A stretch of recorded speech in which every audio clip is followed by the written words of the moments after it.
Mən Bəkirov Adil Kazımoğlu, Şamaxı rayonu Quşçu kəndində sakini, hal-hazırda Şamaxı şəhərində yaşayıram. Möhtərəm cənab prezident, mənim müraciətim Dost Mərkəzi tərəfindən mən həyat yoldaşımın işdən çıxması ilə bağlı sizə müraciət edirəm. Mənim yoldaşım epilepsiya xəstəsidir, möhtərəm cənab prezident. 2020-dən 2025-ə qədər mənim yoldaşım Dost Mərkəzində işləyirdi. Hal-hazırda mənim yoldaşımı işdən çıxartıblar. Səbəb göstərmədən.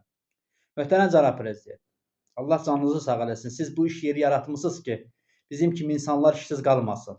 Hal-hazırda mənim yoldaşımın xəstəlik kağızları var. Bax, epilepsiya xəstəsidir. Hər zaman bizim kimi insanların yanında olmusunuz. İnanıram ki, mənim bu müraciətlərim tezliklə qəbul olacaq. Mənim yoldaşım yenidən işlə təmin olacaq. Mənim başqa bir gəlirim yoxdur. Özüm 300 manat maaş alıram, onunla da ailəşsaq saxlanmaq mümkün deyil. Mən 3 evladım var, üzr istəyirəm sizdən cənab prezident. Mən 3 evladımı 200 manatla necə saxlayım? Mənim yoldaşım epilepsiya xəstəsi, onun dərmanı var. Mən o dərmanı hansı pulla alım? Kommunalımı necə ödəyim? Necə yaşayım? Mən 3 evladımın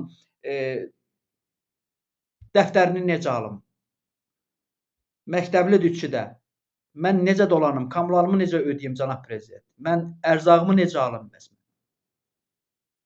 Bizə imkan vermirlər yaşamağa. Biz vətəndaş olaraq biz yaşamaq istəyirik. Mən xahiş edirəm ki, yenidən yoldaşımı işlə təmin etməsində bizə köməklik göstərəsiniz.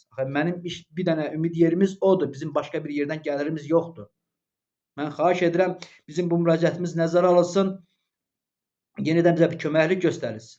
Yəni bu belə olmamalıdır. Bizim kimi vətəndaşlar aziz vəziyyətdə qalmamalıdır. Xahiş edirəm. Yəni tezliklə bizə köməklik göstərilsin. İnanıram ki, bizim bu müraciətlərimiz ölkə rəhbəri tərəfindən qəbul ediləcək. Yoldaşımın yenidən işlə təmin olunmasında bizə köməklik göstərəcəkdir. Çox sağ olun cənab prezident. Təşəkkür edirəm sizə.